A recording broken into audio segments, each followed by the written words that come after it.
madali. At hindi mo din pwedeng ipilit yung mga bagay na imposibleng mangyari. Enjoyin mo lang yung buhay mo sa ngayon. May tamang panahon pa.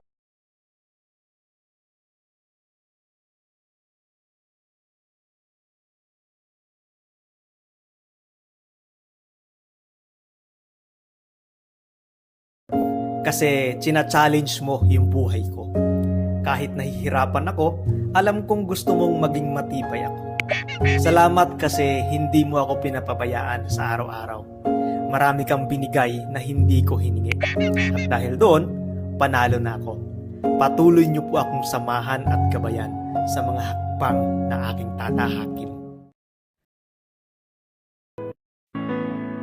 Hindi ka patalo.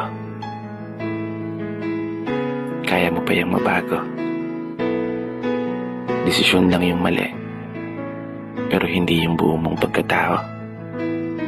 Kasi what if lumaban ka? What if kayanin mo? What if after ng lahat ng sakit, may kalakip na saya pala sa dulo?